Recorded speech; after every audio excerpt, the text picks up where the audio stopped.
السلام علیکم ناظرین، وائرس کے زمانے میں ہمیں کیا کرنا ہے، اسلامی ہدایات کیا ہے، ہم آپ کو بتائیں گے۔ سب سے پہلی اسلامی ہدایت یہ ہے کہ اللہ کی ذات پر کامل یقین ہو۔ موت کسی کو اللہ کے حکم کے بغیر نہیں آ سکتی۔ فَإِذَا جَاءَ أَجَلُهُمْ لَا يَسْتَأْخِرُونَ سَاعَةً وَلَا يَسْتَقْدِمُونَ۔ ہر ایک کی موت کا ایک وقت طے ہے، اس سے پہلے وہ نہیں جا سکتا، تو کامل یقین ہو اللہ کی ذات پہ۔ دوسری چیز ہے ہیلتھ ڈپارٹمنٹ کی طرف سے جو ہدایات دی جا رہی ہے اس پہ عمل کریں۔ ہم جتنی ہدایات اس کرونا وائرس سے بچنے کے لیے دی جا رہی ہے وہ ایک ایک ہدایات پہ عمل کریں۔ تیسری ہدایت یہ ہے کہ باوضو رہے۔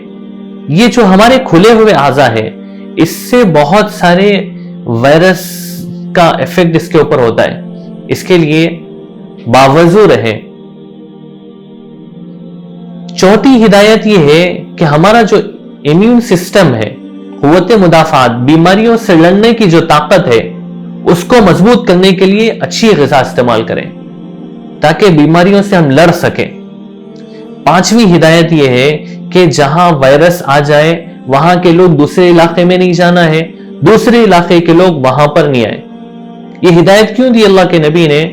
آپ علیہ السلام نے فرمایا کہ جو یہاں پر موجود ہے، جو وائرس زدہ علاقہ ہے، وہاں پر ان کی کوئی تیمارداری کرنے والا ہو، ان کی عیادت کرنے والا ہو، ان کو دیکھنے والا ہو۔ اس لیے اسلام نے بیمار آدمی پر شفقت کرنے کا حکم دیا ہے، اس سے نفرت کرنے کی اجازت نہیں دی ہے۔ تو بیمار آدمی کی تیمارداری کے لیے آپ نے حکم دیا کہ وہاں کے لوگ وہیں رہے اور دوسرے لوگ یہاں نہیں آئے، یہ بھی حکم آپ علیہ السلام نے دیا ہے۔ اور چھٹی ہدایت یہ ہے مسنون دعاؤں کا اہتمام کریں۔ مسنون دعاؤں کے لیے ہمارے اور بھی ویڈیوز ہیں جو ڈسکرپشن میں دیے جائیں گے، وہ دیکھیں، آپ ان دعاؤں کا اہتمام کریں۔ اللہ رب العزت اس وائرس سے ہم سب کی حفاظت فرمائے۔